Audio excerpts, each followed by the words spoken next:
tanya. Setelah saya dengar ceramah Ustadz, saya mau tanya. 2 kali diulang. Pak Ustadz, saya mau tanya. Setelah saya dengar ceramah Ustadz, saya mau tanya.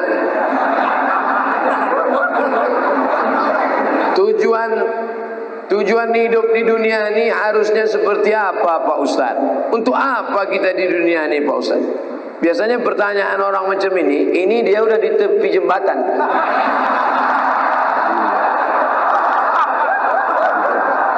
Untuk apa hidup? Udah streaming. Untuk apa hidup ini?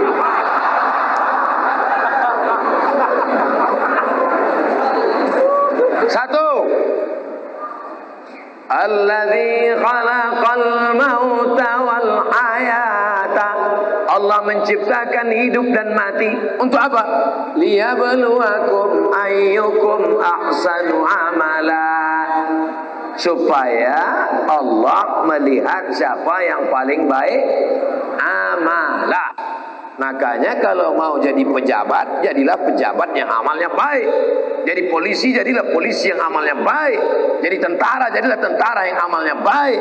Jadi ustadz, jadilah ustadz yang amalnya baik. Karena kita hidup ini dituntut siapa yang paling baik amalah. Amal bukan sholat, amal bukan baca yasin, amal bukan puasa sunat, itu ibadah.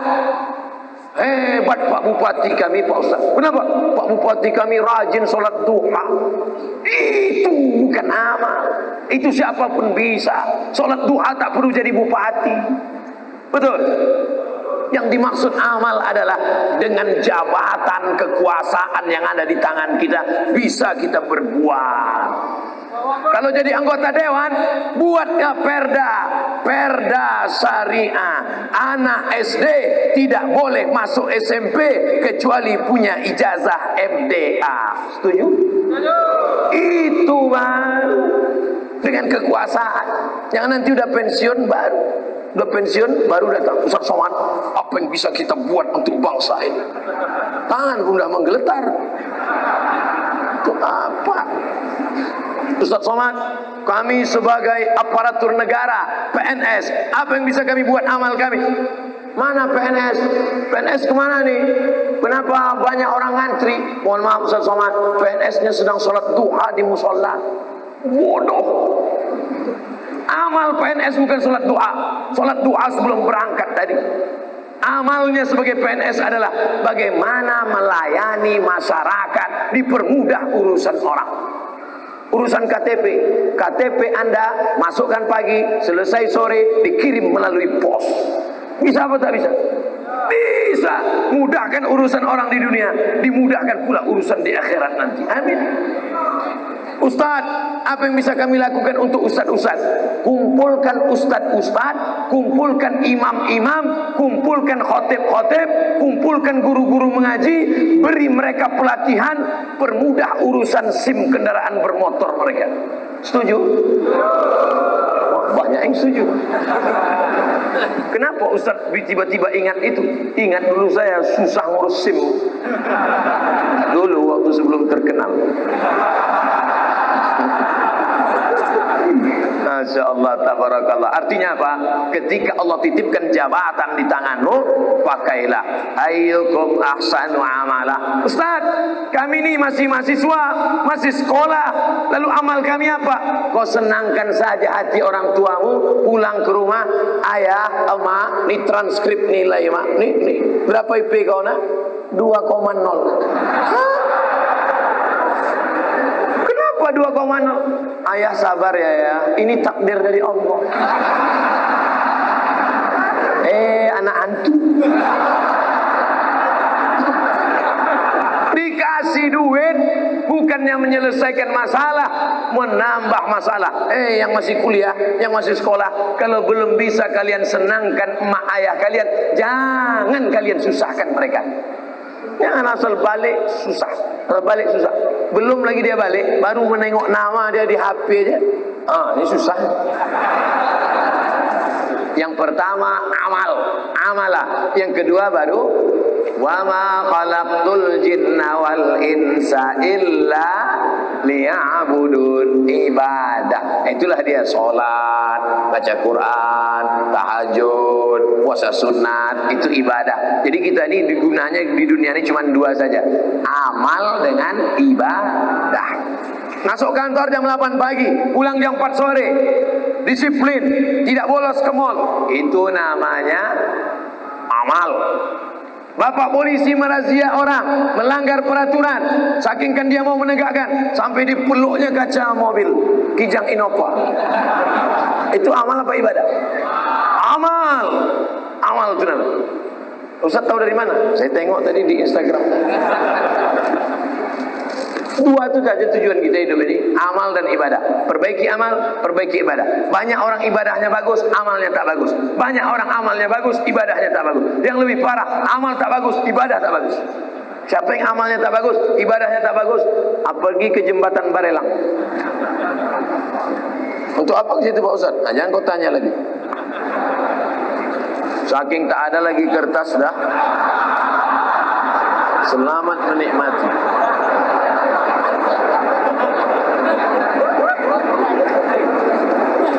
Apakah azab hanya ada untuk orang yang sudah meninggal saja? Allahumma inni a'udzubika min azabi jahannam wa min azabil qabri wa min fitnatil mahya wal mamat wa min syarri fitnatil masihid dajjal. Hadis riwayat Muslim. Baca sebelum salam. 4. Allahumma inni a'udzubika min azabi jahannam wa min azabil qabri wa min fitnatil mahya wal mamat wa min syarri fitnatil masihid dajjal. Tangannya tetap satu, jangan 4. Hadis sahih menunjukkan dalam doa ini bahwa azab itu ada azab di dunia, ada azab di akhirat. Fitnatil mahya, azab hidup, ada azab hidup, ada azab akhirat. 2. Apa perbezaan cobaan dan azab? Salat rajin, puasa rajin, tak pernah mencuri, tak pernah maksiat, tiba-tiba sakit, itu ujian, karena Allah ingin mengangkat derajatnya.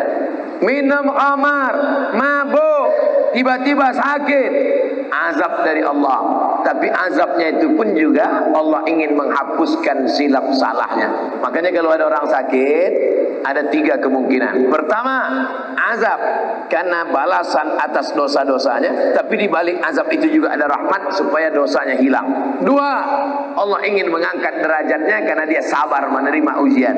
3, Allah sudah menempatkan dia di surga tertinggi tapi amalnya kurang.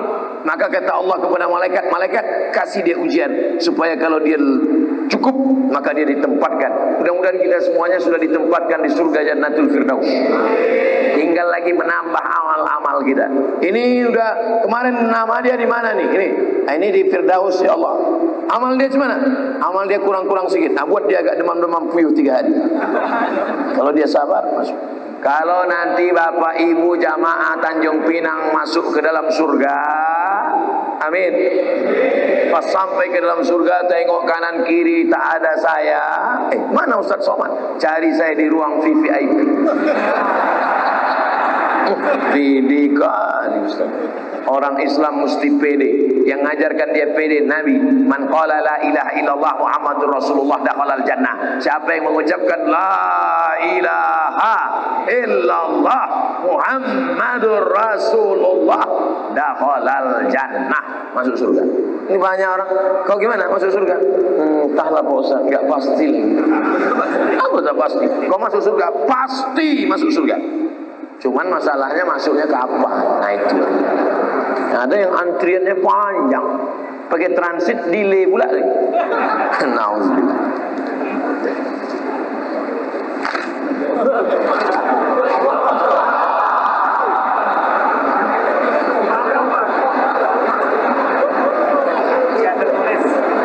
Lisan tertulis. Pertama-tama pertama-tama, bagi pertama-tama. Izinkan saya mengirimkan Al-Fatihah untuk Ibunda Ustadz Abdul Somad Hajjah Rohana binti Nuruddin. Al-Fatihah. A'udzubillahi minasyaitonir rajim. Bismillahirrahmanirrahim. Alhamdulillahirabbil alamin. Arrahmanir rahim. Maliki yaumiddin. Iyyaka na'budu wa iyyaka nasta'in. Ihdinas siratal mustaqim. Siratal ladzina an'amta 'alaihim ghairil maghdubi 'alaihim waladdallin. Amin. Semoga Allah mengampunkan segala salah dan dosanya. Amin ya Allah. Ketika saya sholat berjamaah, saya berada di saf kedua. Ada makmum di depan saya, sholatnya batal. Terus saya maju ngisi saf yang kosong. Apakah yang saya lakukan itu benar? Atau sebaiknya makmum yang di sebelah orang yang batal itu yang menggeser? Ada dua cara. Mohon maaf saya belakangi tuan-tuan. Yang jadi patokan imam di tengah. Imam di tengah. Lalu kemudian di mana orang yang batal tadi? Di sini. Kalau orang yang batal tadi di sini, maka sop sini rapat kemari. Kalau yang batal tadi di sini, yang sop sini datang kemari. Karena rapatnya kemari, bukan ke sana. Kalau tuan yang di belakang nengok dia tak bergerak, entah saking khusyuk atau dia takut, maka yang belakang ni maju ke depan. Nampak dia? Tengok beberapa detik tak bergerak, maju ke depan. Nanti baru yang belakang pula maju ke depan. Tak boleh ada saf kosong. Dua cara, samping ni ke tengah atau yang belakang tu ke depan. Bagaimana posisi derajat kedudukan mertua dan orang tua kandung di sisi Allah? Kalau engkau berbakti sama ayahmu, sama emakmu, biasa. Karena dia yang mengandung 9 bulan 10 hari, menyusukan 2 tahun. Tapi kalau kau berbakti pada mertuamu, luar biasa. Kenapa? Karena dia memberikan anak gadisnya yang dilahirkannya dengan derai air mata, bersimbah darah. Tiba-tiba dikasihnya anaknya kepada engkau, hanya dengan mahar sebentuk cincin emas 1 gram, itu pun imitasi. Mau dia mengasihi anak gadisnya, ikhlas dia memberikannya. Ambillah nak. Tiba-tiba setelah anak gadisnya kau ambil seminggu sebulan, balik anak itu dalam keadaan mata biru, KDRT. Di mana otakmu kau letakkan? Oleh sebab itu maka berbakti sama ibu biasa. Aku sayang sama engkau mak, biasa. Karena makmu yang menyusukanmu 2 tahun. Tapi kalau kau berbakti sama dia, luar biasa. Karena dia memberikan anak gadisnya kepada. Hai ibu-ibu, kasih anak gadis kalian sama yang soleh-soleh di Masjid Tanjung Pinang. Tak ada yang mengaminkan, tak dapat lah kalian. Yang mengaminkannya udah nikah pula. Dapat 2 mereka. Tolong diberitahu amalan sunat sebelum tidur malam Pak Ustadz. Wudu. Sebelum tidur malam berwudu. Paling bagus lagi sholat witir. Tapi katanya witir tengah malam. Ada 2 sahabat Nabi yang witirnya sebelum tidur. Pertama Abu Hurairah, yang kedua Abu Bakar Siddiq. Ya Aba Bakrin mata tutiru, hai Abu Bakar, kamu witirnya kapan? Ba'dal atama, habis isya salat witir. Maka siapa yang witirnya sebelum tidur, nanti malam tahajud saja tak usah tidur lagi. Tak usah tidur lagi, tak usah witir lagi. Maka dia dalam keadaan tidurnya suci. Baca kul huwallah, kul ambil falak, kul rabbin nas, ayat kursi, al-fatihah, subhanallah 33, alhamdulillah 33, Allahu akbar 33. Miring ke kanan, hadap ke kiblat, bismika Allahumma ahya wa amut. Sunnah. Orang sekarang tidur megang remote. Pertama dia nonton TV, lama-lama TV itu nontonnya. Cemana mau dapat rahmat barokah? Mati su'ul khotimah. Yang ditonton film hantu. Saya tahu Ustadz tidak merokok, tapi tolong beri saya motivasi untuk stop merokok. Udah capek udah saya cerita rokok ini.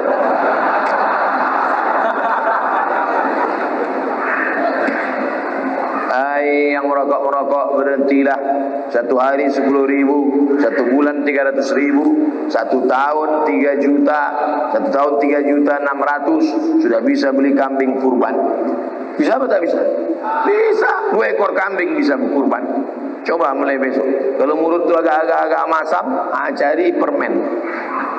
Tak tahan juga, rokok agak 1 isap, terus tak beli. Perlahan-perlahan. Tanya orang yang sudah berhenti itu, gimana cara dia bisa berhenti. Di luar negeri orang berhenti karena pajak rokok ditinggikan setinggi-tinggi.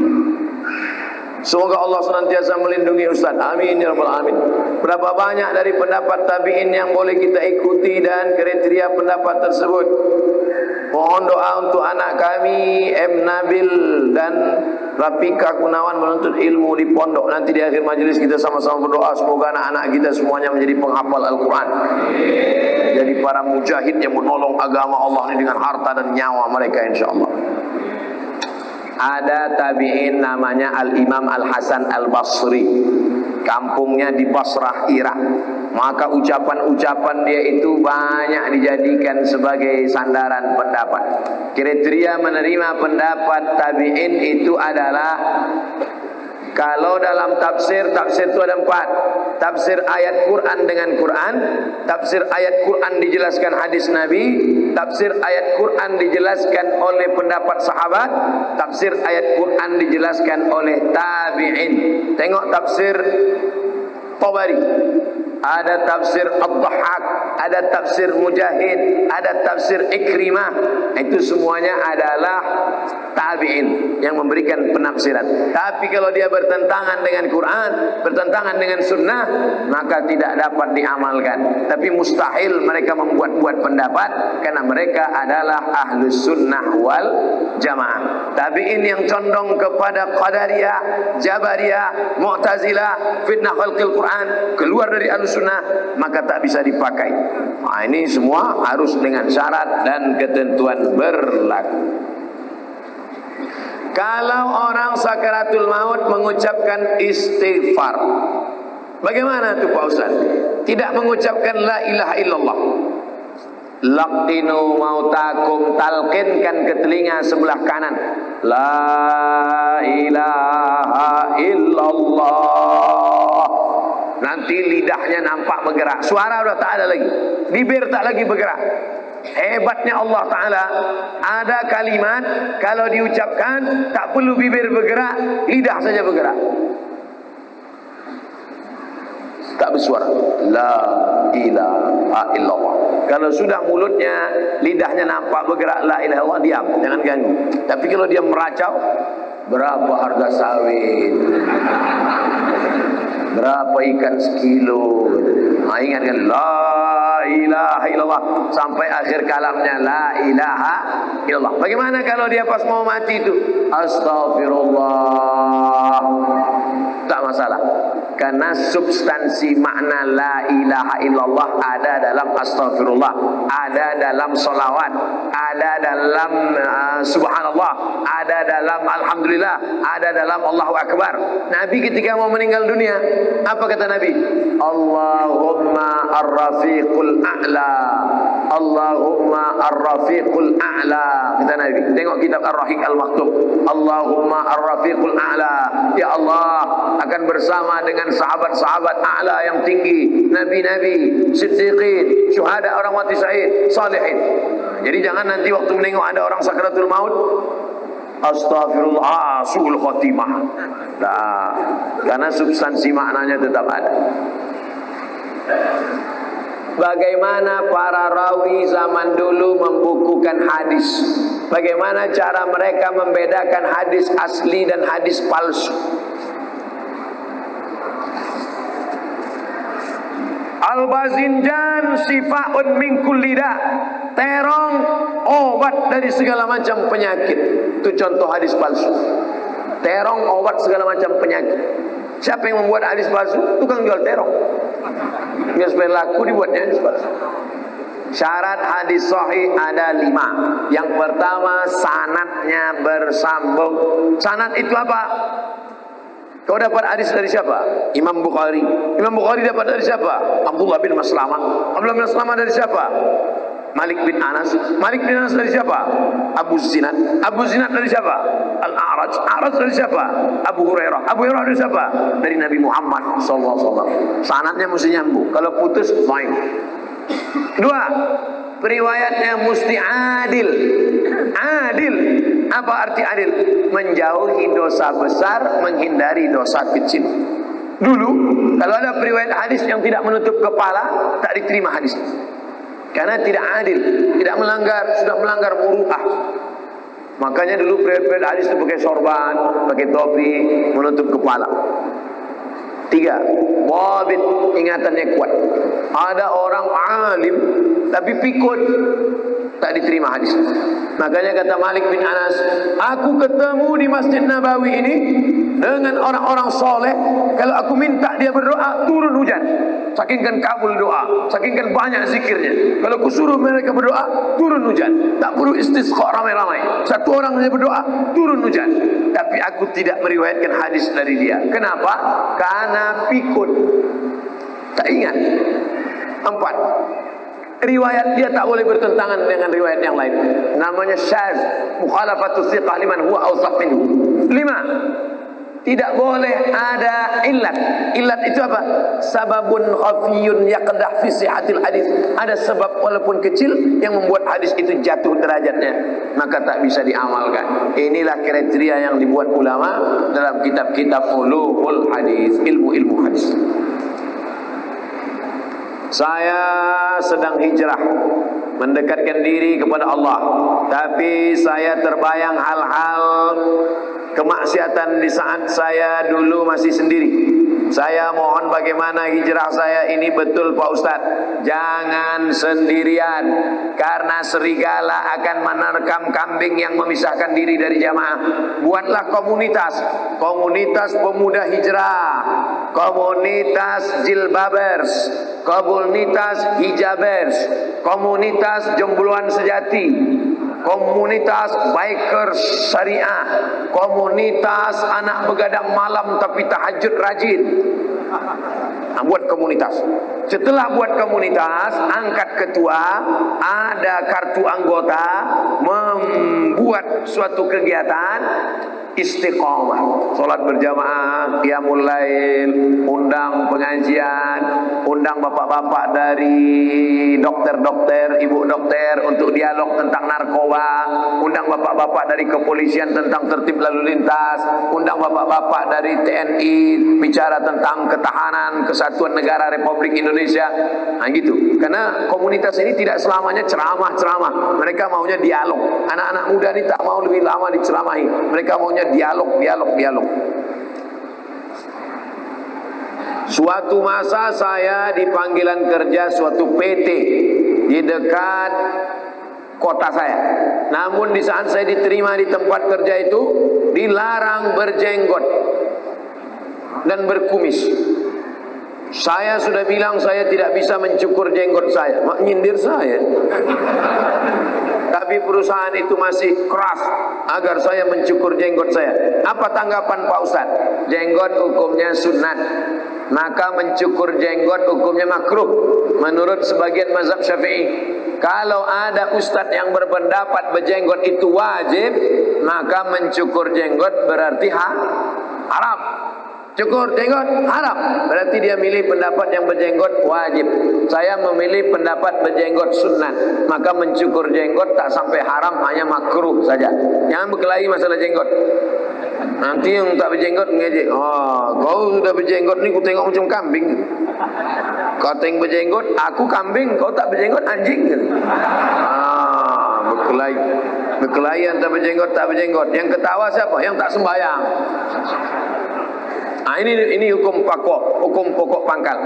Kita mau kerja, lalu kemudian di situ suruhnya cukur jenggot. Ada tempat kerja lain boleh berjenggot, tapi gajinya agak rendah sedikit. Ikut yang rendah gaji ini, karena di sini kita bisa melaksanakan sunnah.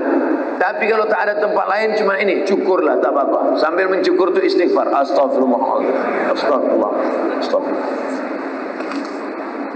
Bagaimana status perkawinan seorang mu'allaf istrinya tak Islam. Istrinya tak Islam tapi Yahudi Nasrani, boleh. Karena boleh menikah istri Yahudi Nasrani menurut mazhab Hanafi, Maliki, Hambali. Syafi'i tak boleh. Pilih salah satu dari 4 mazhab karena dalam keadaan darurat. Dia mu'alaf, istrinya Nasrani atau Yahudi, boleh. Salah satu dari mazhab Hanafi, Maliki, Hambali. Syafi'i tak boleh. Mana dalilnya? Al-yawma uhilla lakumut thayyibat. Hari ini ku halalkan yang baik-baik. Wa ta'amul ladzina utul kitaba halal lakum wa ta'amukum halal lahum. Sembelihan Yahudi Nasrani boleh kamu makan, sembelihan kamu boleh mereka makan. Wal muhsanat, perempuan mereka boleh kamu nikahi menurut mazhab Hanafi, Maliki, Hambali. Tapi kalau istrinya Konghucu, Hindu, Buddha, tak boleh. Maka dia harus pisah, otomatis pisah. Kalau tetap jika dia serumah, dia dihukum berzina. Nah, maka mesti jelas tadi pertanyaannya, istrinya itu Nasrani apa Yahudi. Saya ingin tanya, bagaimana cara seorang hamba agar imannya tetap istiqomah menjalankan kewajiban agama di saat imannya down. Al-imanu yazid, naik, wa yanqus, turun. Itu ada satu bab dalam Sahih Muslim. Nama babnya Al-imanu yazid wa yanqus. Iman naik turun. Macam teh Sariwangi juga. Kapan dia naik? Yazidu bit ta'at, di dalam masjid bersama orang baik, mendengarkan pengajian, naik. Di karaoke mendengarkan lagu metal sama kawan setengah setan, turun. Oleh sebab itu, berusahalah tinggal di komunitas. Di lingkungan rumah, gabungkan dengan komunitas wirid Yasin. Di kantor, gabungkan diri dengan komunitas pengajian. Di grup WA, ikut grup WA yang mengingatkan. Grup WA yang mengirimkan yang tak baik, keluar saja dari situ. Nah, jadi untuk menjaga istiqomah ini kita mesti jaga. Dari mulai bangun pagi, dengarkan radio pengajian, tonton TV pengajian, sampai di kantor, komunitas kawan-kawan yang pengajian.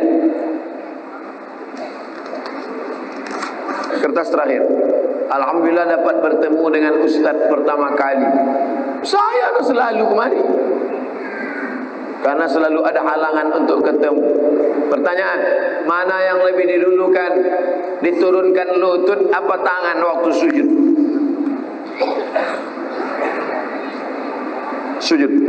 Allahu Akbar. Lutut dulu, baru tapak tangan. Mazhab Syafi'i.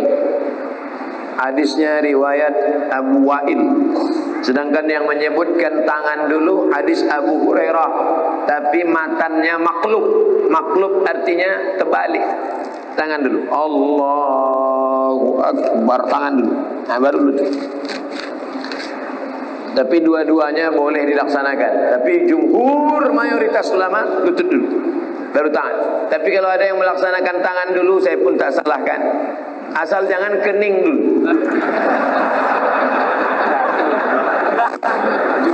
Itu terjungkal namanya. Lutut dulu. Jumhur mayoritas ulama. Kalau ada yang membuat tangan dulu, termasuk buku Sifat Salat Nabi Nasruddin Albani, kata dia tangan dulu. Tapi mayoritas ulama lutut dulu. Salat istisqa sebaiknya dilakukan pada saat kapan, Pak Ustaz? Salat istisqa dilaksanakan pada saat kemarau panjang. Cara pelaksanaannya dua. Yang pertama, sedang khutbah Jumat. Nabi sedang khutbah Jumat, masuk orang Arab Badui. Ya Muhammad, halakatil amwal. Kebun kami kering, kambing kami mati. Nabi sedang khutbah, langsung Nabi angkat tangan. Aghithna, aghithna, aghithna. Turunkan hujan, turunkan hujan. Selesai sholat Jumat, keluar Masjid Nabawi, basah lantai, basah tanah Masjid Nabawi. Begitu kabulnya doa Nabi. Jadi melalui sholat Jumat. Yang kedua, sholat istisqa khusus.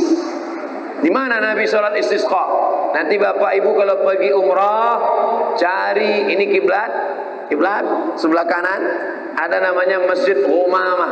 Humamah arti awan. Karena Nabi waktu sholat istisqa datang awan di atas. Tinggal turun saja. Selesai istisqa turun dia ke bawah. Saking kabulnya doa. Kenapa doa kita tak dikabulkan? 4. Mat'amuhu haram, makanannya haram. Mashrabuhu haram, minumannya haram. Malbasuhu haram, pakaiannya haram. Wa ghudhiya bil haram, disuapkan makanan haram. Salat istisqa, mohon kepada Allah ketika panas berkepanjangan dan tidak turun hujan. Mudah-mudahan Allah Ta'ala menurunkan hujan kepada kita sehingga menghilangkan segala malapetaka, bencana dan musibah.